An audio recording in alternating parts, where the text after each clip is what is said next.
What's going on, everybody? Hope you're having a great day.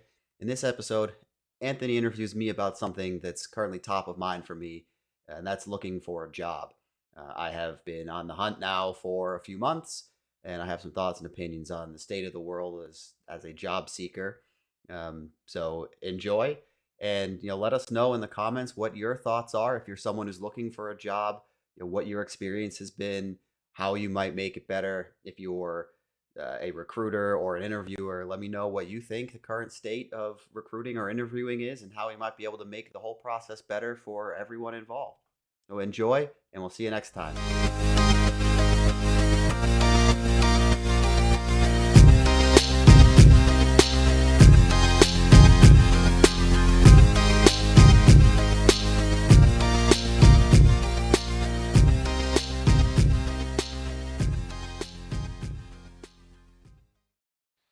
Welcome back to another episode of Brainwave Exchange. Anthony, how you doing today? I'm doing really good. How you doing, Jason? Doing all right. So we're gonna do something a little bit different today. Our guest dropped out for personal reasons, entirely understandable. So I think what we're gonna do today is you're gonna ask me some questions about something that's sort of at front of mind for me at the moment, which is kind of the state of job searching in the software industry. Yeah, you ready to I guess help people see what the market is like today for engineers in the end of what we're in Q4 2023. Yep. I uh, I had suggested we talk about this because I'm sure you're not the only one who's going through. We'll talk about what you've been going through, Yep. and I'm hopeful that we can possibly at the end of this come up with some ideas for things that like candidates want to see and hear and experience as part of the hiring process. And maybe if we make a small shift in how hiring managers um, present offers or not, like that feels like a win. Yep. That sounds good to me. Cool. So yeah, usually you ask the question, so I'll do my best to be a good podcast host here. It's good And practice. yeah, thanks. So let me.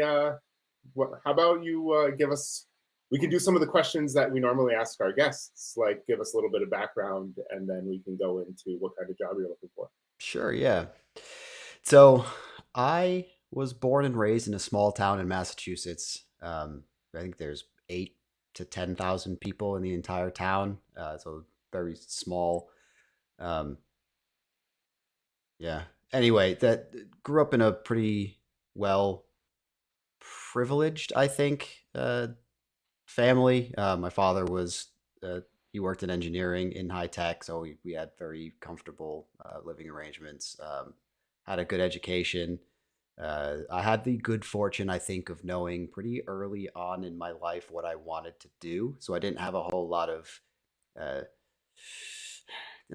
thinking to do about what I wanted to study at college. I knew I wanted to get into software from a very young age. I was interested in creating things, uh, but not so much like physical things. I enjoy that too, but I don't know. I knew that the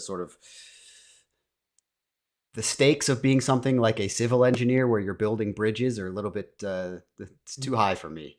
I don't want that on my conscience. So building software was sort of a really nice balance of the creative uh, but less risky sort of lifestyle for me to choose. Um, so I went to the University of Massachusetts, not the main campus, but one in Dartmouth, which is sort of fun because sometimes you tell people you went to UMass Dartmouth and they just think you went to Dartmouth College, and let them think that. That's a Dartmouth College is an Ivy League, for those of you who don't know, and UMass Dartmouth is certainly not that. But it was a really good experience nonetheless, and it sort of got me into where I am now. It helped me get an internship, which I then sort of parlayed into a full time job in 2012, and up until very recently, I'd been full time employed as a software engineer. So for basically 11 and a half years, that's where we are now. Nice. I wanted to ask, was there something you did as a kid that like cemented the software path for you? Yeah, I think the earliest memory that I can sort of think of in my mind, my dad had um, a computer that was running programs in BASIC, and one of those programs in BASIC was this game where you there were two gorillas, and the two gorillas were standing on like buildings that were at varying heights depending on, it was somewhat procedurally generated. I don't know how procedurally generated it was at the time, and this was early 90s.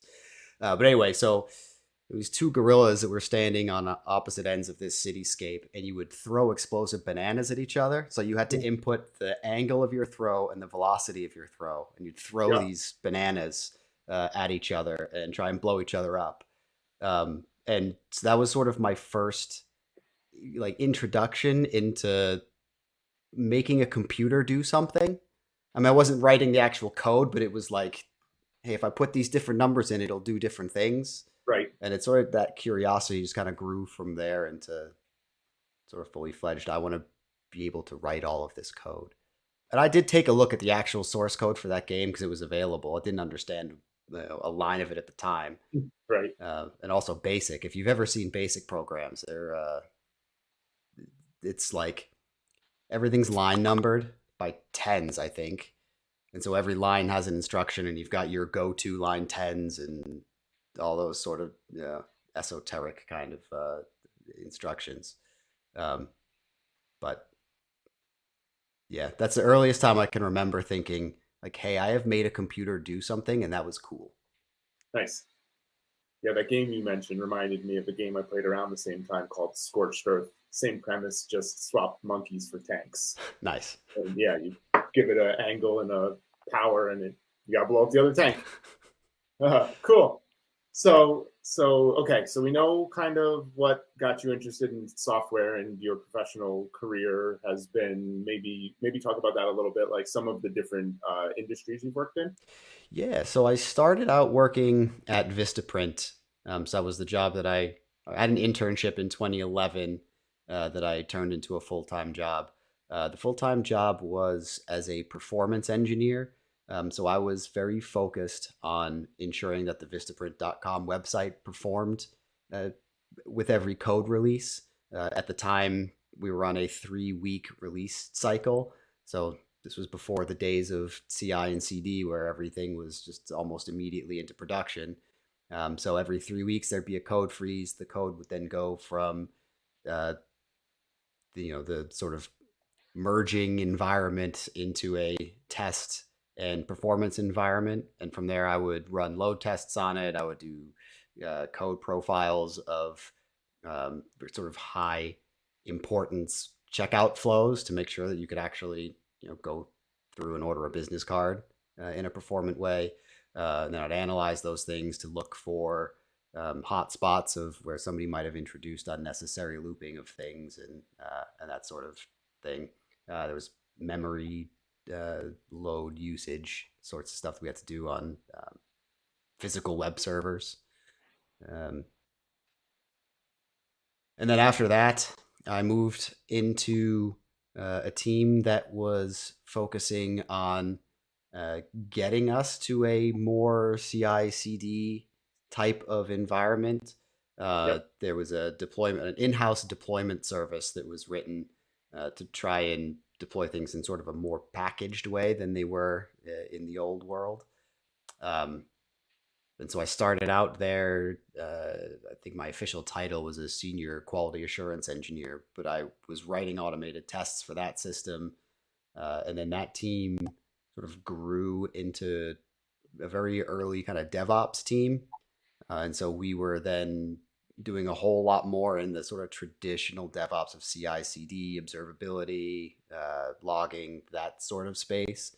We were spinning up Jenkins instances. There were Elk stacks, Elasticsearch, Logstash, and Kibana for our logging purposes. We're using a tool called Sensu, I believe, at the time for gathering metrics on running services and reporting back to Grafana dashboards on those things. it was a whole lot of stuff that we were doing. That was sort of a move very fast and just write things that you think are going to make a developer experience better.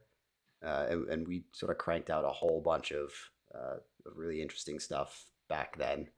Um, that's where I first met you. Yep. And uh, then that team sort of morphed into, first it morphed into a cloud engineering team, where we were responsible for like all of the AWS things. Um, I can't remember if at the time we were starting down the route of every team gets its own AWS account, but that came in and around that time. It was sort of a short-lived little uh, team, at least as far as I was on it. And then I moved on to the API management team, where we were developing a whole bunch of tools and services that were useful for the, at the time, the Cimpress mass customization platform. So there were a whole bunch of different business units that all had capabilities of producing things at scale, and they were all writing different APIs and services to allow uh, any or a team across the entire Cimpress catalog to tap into those abilities.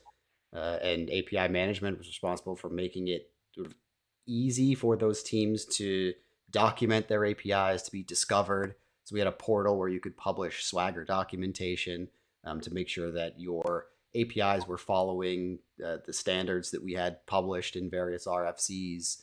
You could also interact with the Swagger UI and test out any of those API endpoints. We provided authentication through Auth0, so we were responsible for getting people onboarded to Auth0 and locking down their APIs using JWTs. I was one of the lead developers on the access management service, so that was a Node.js API that was responsible for like all of the role-based access control things that we had going on. So that let you create roles, create groups, create permissions, assign those things to individual users, to groups. It got kind of complicated after a while, with all the different like permission sources that you could have on any given request to authorize something. Um, but that was a lot of fun. Then after Cimpress, I left in 2018 and went to Indigo Agriculture, at the strong suggestion of a trusted friend. Um, and so joined there as a principal engineer on a team that was responsible for sort of productionizing data science algorithms for genomic analysis. So it was, trying to think of how to describe this as succinctly as possible.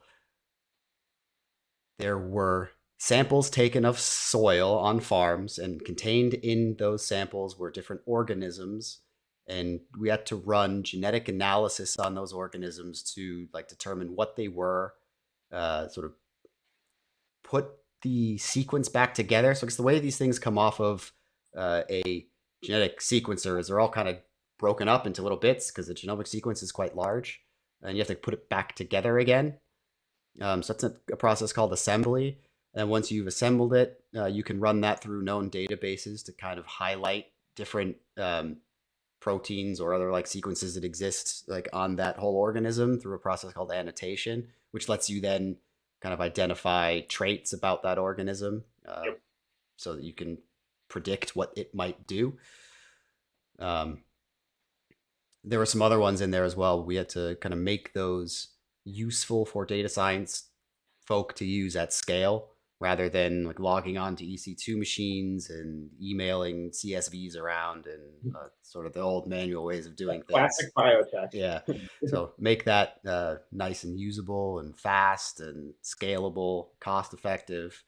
So we went through a couple iterations of that sort of pipeline and landed on a pretty cool implementation that used AWS step functions and AWS batch, which let them not only define sort of their own specific workflow of all of those different analysis that you could run on a thing, but it let us scale up pretty aggressively.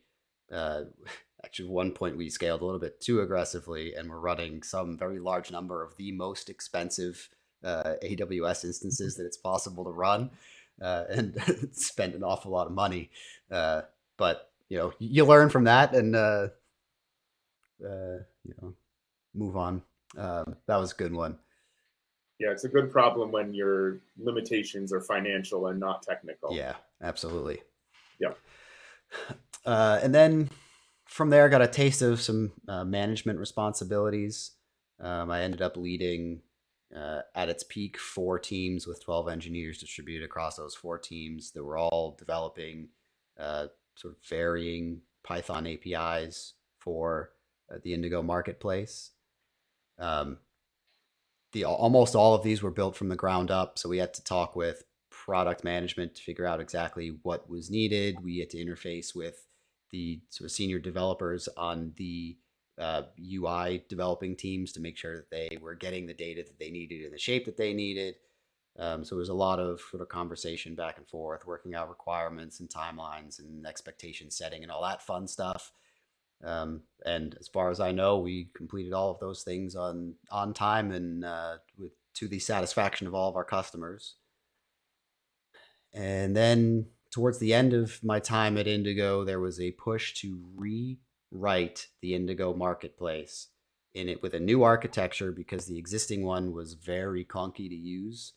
I don't know if were you still around at the very beginning of the rewrite, or you left at that point? No, that was after me. After you'd left. One of the key factors leading to this rewrite was somebody had noticed that if you wanted to add a single new endpoint to the existing marketplace API, which was this like front end for back end for front end thing in TypeScript and GraphQL, you wanted to add just a single new endpoint. There was something like 800 or 1,000 lines of just boilerplate code, like typings and all sorts of things that were generated before you could even write a single line of business logic. And it was like, this is insane. It's way too much. So we need to simplify this so we can move quickly. And so we launched a project to rewrite the whole thing from the ground up using Python, specifically Fast API. And we had to do that in 60 days, to get a working prototype in 60 days to convince a key partner, somebody who wanted to partner with us, that like, hey, yeah, we're going to do this thing and it's going to be the thing that you want. So we all, put our heads down. I think the team was 10 people, somewhere along those lines. Put our heads down and cranked on it. And at the end of 60 days, we had a prototype that we put out, and I guess the partner liked it because they signed on with us, and that sort of set off the migration of people from the old world into the new world, and some scalability concerns. We went from, like I said, I think it was 10 people on the team originally, to scale that up to almost the full 100 or so developers that existed at the time. So, that comes with a lot of issues and growing pains, and I had to help deal with a lot of those. And then also had to write another access management system. This time it was an attribute-based access control system using a tool called Open Policy Agent. So wrote that thing more or less on my own from the ground up, like learning how attribute-based things worked, learning how Open Policy Agent worked, and had more or less one single quarter to get that installed into the platform, again for a deadline to hit a demo for this partner that we had signed. So that was quite a challenge to be able to make that thing performant and useful for developers, and sort of make it easy for them to use so they didn't have to increase their own load, because they were under a lot of load too to develop all the services that we needed at the time. That was quite a challenge that we ended up pulling off. There were some issues that we had to sort out after the fact, but we got there. And then finally, after that, I left to be the director of software engineering at EQRX. It was sort of a role that I took because I wanted to be able to mold something the way that I wanted to. I'd been stuck in, I say stuck, I had been in organizations where I had influence, but not decision making rights.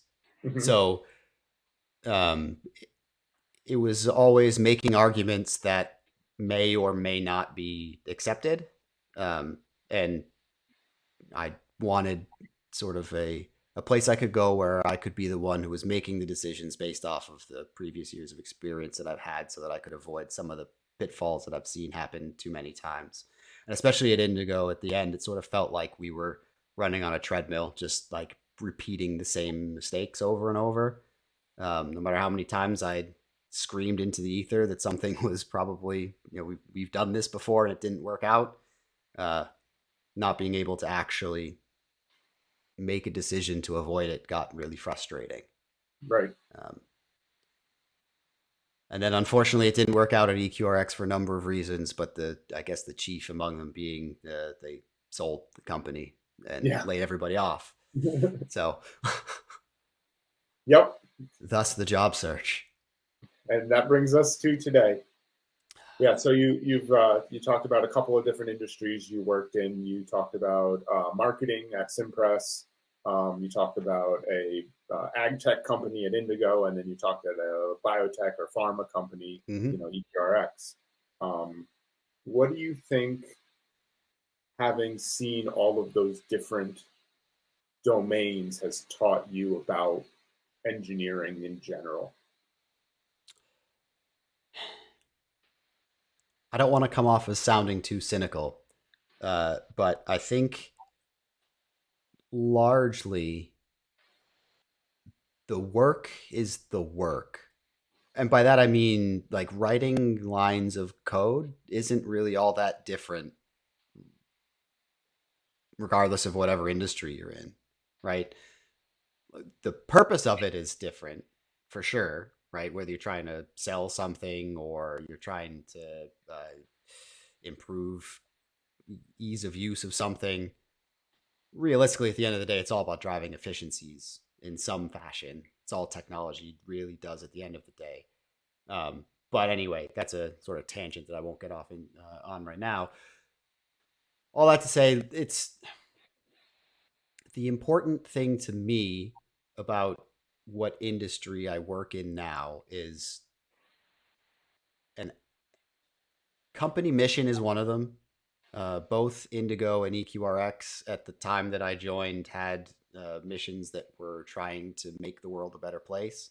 Indigo Hmm. was trying to help farmers increase their crop yields so that they could, was it more sustainably feed the planet, I think was the tagline.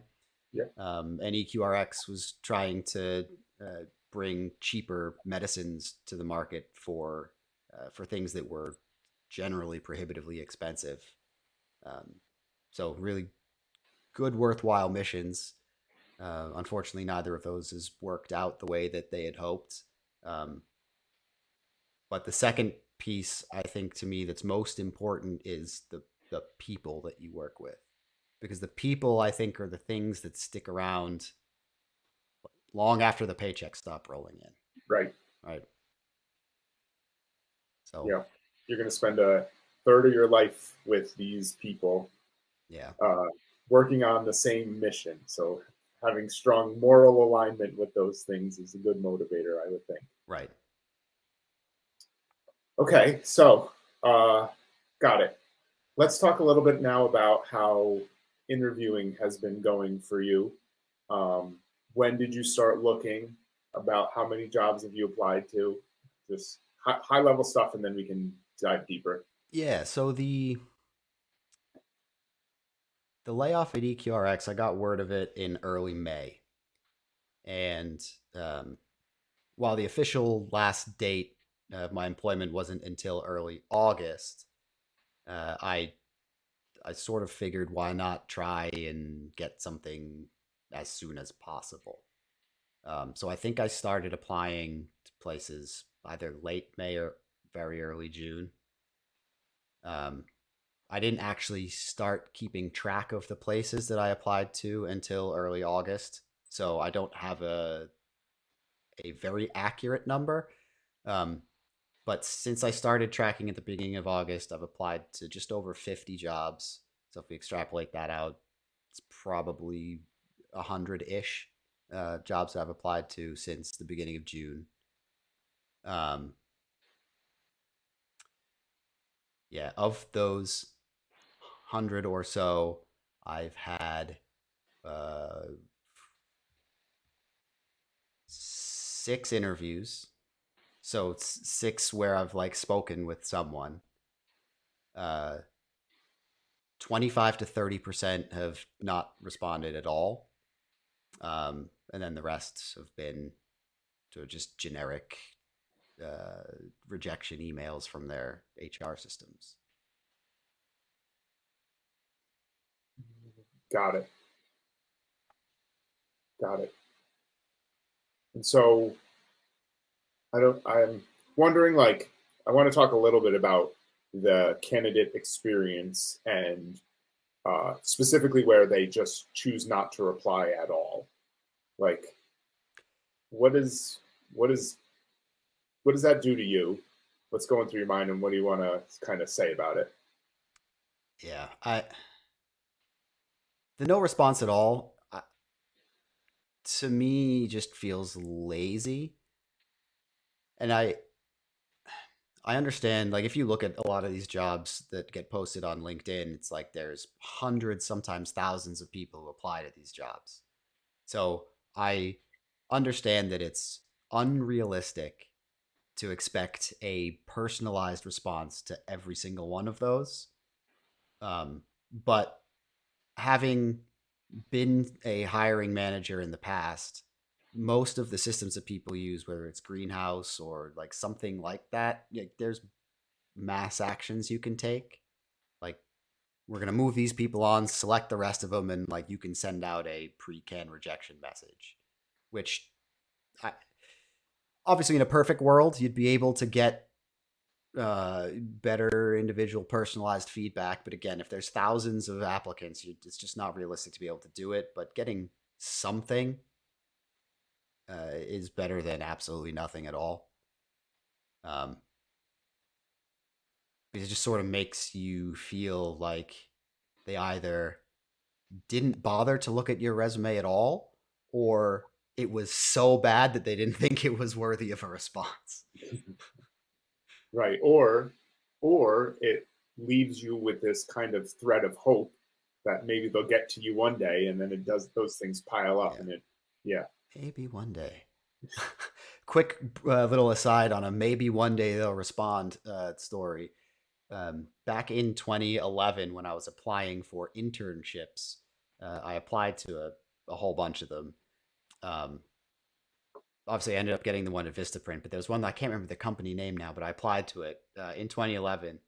And in the summer of 2017, I got an email from that company No saying, way. "Sorry, we don't have an open position for you right now." It's like, well, 6 years later. That's something else. Yeah. Got it. So yeah, so basically the point is that as a candidate from the having been a hiring manager and now also being somebody looking for work, like it's just good for the Yeah, people that like that are applying, and also makes you kind of look more professional as a business to acknowledge that you've received something, that yeah, you've looked at it, you've decided not to take action, and no is better than a question mark. absolutely, absolutely. On the topic of sort of question marks and not responding, one of the struggles that I have had with recruiters, like external recruiters, is like they'll come to me and say, "Hey, we have this job. We think you'd be a good fit. Send what." They have my resume, or I'll send them my resume, and they'll get it onto the hiring manager, and then just never hear back. It's like I understand if it's a no, but like if you can't have the difficult conversation, then you're not the type of person I think that should be handling recruitment. Maybe that's too harsh, but like you know what I mean? Yeah, It's yeah, like another one of those where, not that I have hope for any of these that I haven't heard back from, but like not hearing back is, what am I supposed to do? these are all good questions that you could ask if you're working with a recruiter. Like, hey, how do you communicate with Yeah. the company, and how do you talk to me when things don't work? Maybe these are good conversations to have that I'm guessing most people who work with recruiters don't really think about. They just see Right. all the hope. Let's just keep moving on here. So you mentioned, what was it, 6 interviews that you Yes. got to go on? What was that like? So all of them started in sort of the same way. You meet with someone from either like internal recruitment at the company or HR or something like that for an initial screen. So half an hour talking about background and that sort of thing. Chance to ask a couple of questions about the role and about the company. Of those 6, 3 of them advanced beyond that. And then usually uh, you go into some kind of round with a hiring manager. At least that was my experience. Was the next one was talk with a hiring manager, where you can actually learn a lot more about the specifics of the job itself. They asked me a lot more questions, specific ones about my background and how, like, things that they are interested in that might help fill the need they have at the job. Hmm. Um, After that, they went into some technical rounds. So whether it's I've done the leak code style coding challenges. There were some system design questions. There was one that I thought was pretty cool. That was a take home assignment, but it was writing up a tech plan for a system migration. Won't go into too many details, just in case like someone ends up interviewing at this particular company, and I don't want to give away answers. But it was like, we have a system that's running on this one thing. Write us a tech plan to migrate it onto this newer, better thing. Hmm. And I thought that was really cool because that's actually the kind of thing that you would be doing in that role that I would have been in. Um, and it gives you a lot more opportunity to kind of showcase the types of things you'd actually be doing in day to day in the job. Yeah, I want to contrast that with leak code for a moment and talk about. I know you and I had worked together on a problem that was merging arrays. Yeah. Um, just give me your take on the practicality of getting an answer to that. Yeah, I feel like that kind of problem indexes on the wrong thing. At the end of the day, it's going to highlight more that you're able to study for that kind of problem versus how you're actually going to perform in a real world scenario. And my other issue with those sorts of things is the interviewer knows the answer, and the interviewer may or may not, depending on how experienced they are, how skilled they are at interviewing, have preconceived biases against what the answer. Like, there's some of these there can be more than one answer to, and if the interviewer says, "Well, the answer that I know is the best answer," and you give a different answer, it might be a completely fine answer, but it's not the answer that they know and were expecting. You might not pass the interview. Um, So I just think that that sort of environment where the interviewee is under stress, both time stress and a power dynamic stress, it it doesn't help you properly evaluate how someone's going to perform day to day. I don't think. Yeah, yeah. What do you think about that take home exercise? What if so there you had your design a product spec or a tech spec so that you could migrate from system A to system B. Yep. Um, there's also take homes where they actually have you write some more sophisticated code than a simple algorithm. Hmm. Um, is that a good middle ground for evaluating technical skills? Yeah, I used to be opposed to the idea of take home work because it's just extra time you're asking someone to spend while interviewing for you. But I do think that in a lot of cases you can give someone an assignment that's easy enough that they're not going to spend days doing, but uh, sort of related enough to your actual business needs that you can evaluate whether or not someone can do the job for you. And then there's levels, different levels that people can put all sorts of bells and whistles on it if they want. We did this when looking for people at EQRX. We gave them a take-home assignment, and some people came back with like fully Dockerized environments and automated tests and those sorts of things that were above and beyond what we had asked, which is useful. Not, I don't think that it's necessarily a negative if you don't do those sorts of things, but we've given you a platform to showcase your skills. Mm-hmm. And so, kind of going into the full breadth of all the things you can do, I think is really helpful in an environment where you're not theoretically constrained by the half hour or hour time window you have for an interview. Yeah, totally agree. And you can also talk a little bit about what we did on the day of the interview with because the question was, how do you know that the engineer did the work themselves? Right. So yeah, then you can go into the sort of demo aspect of it where the interview session is them kind of walking you through their implementation. You can ask them questions and kind of push on some of the decisions that they made. Um, they show certain test cases working, so you can see that the thing actually works. And yeah, just having that conversation about it, asking them, making them defend decisions they made. Like, did you think about any alternatives to this? You get a pretty quick read on whether or not they did it themselves or had outside Right. help.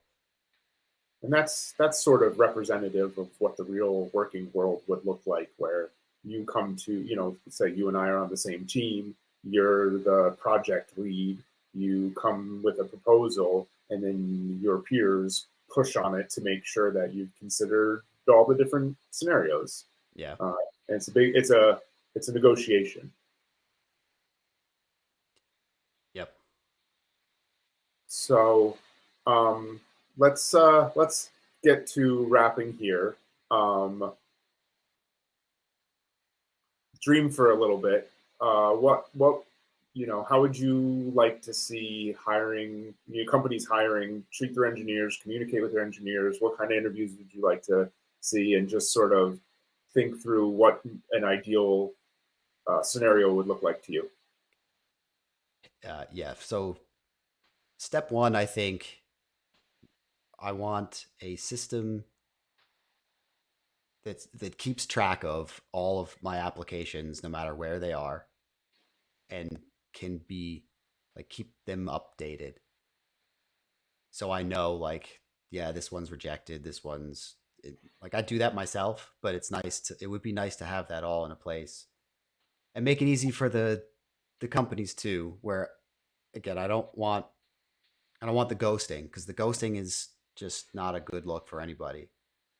If it's a no, it's a no, and just let me know it's a no, and we'll move on. Um, but so somewhere we can keep track of all those things.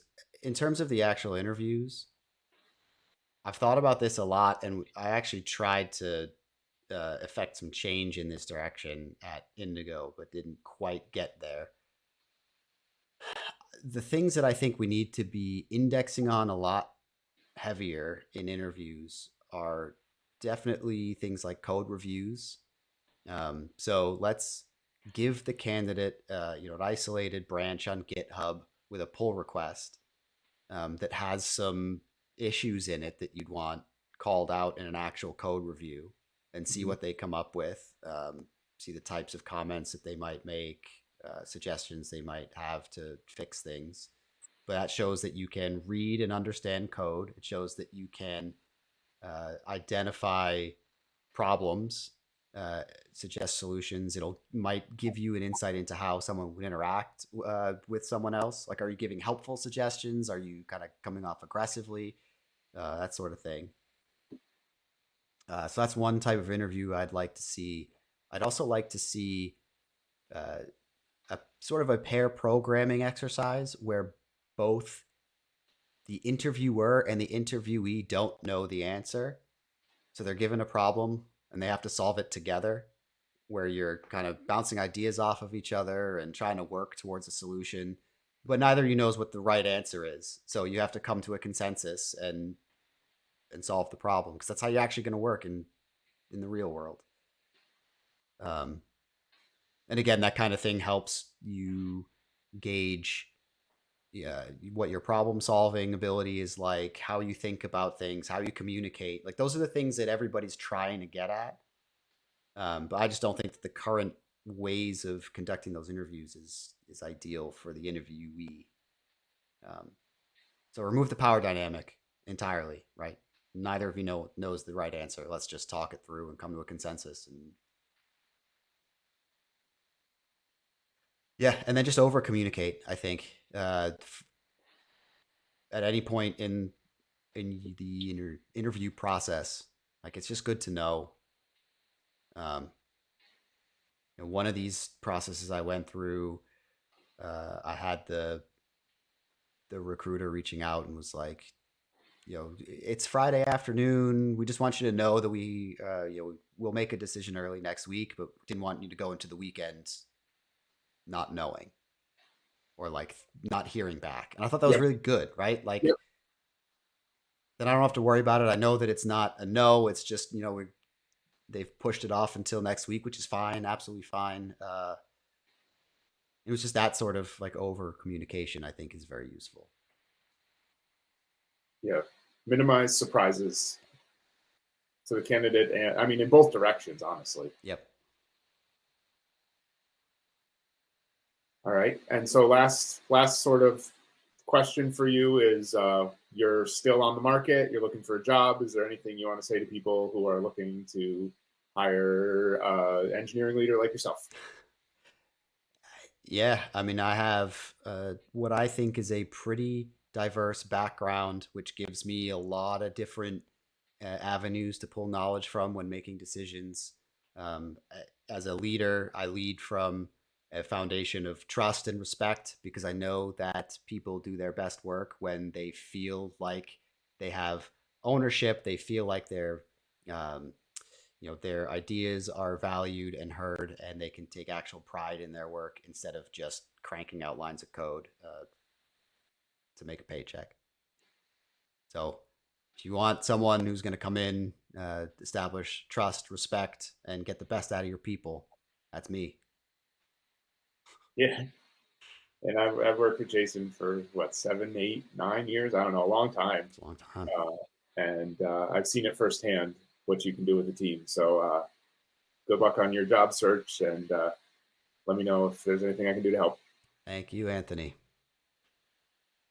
All right, wrap us up, Jason. Well, we hope you enjoyed this content. I know it's a little bit different than the other episodes we've done, but I appreciate you giving me the chance to kind of talk about all of this. And yeah, thank you. Until the next one. All right.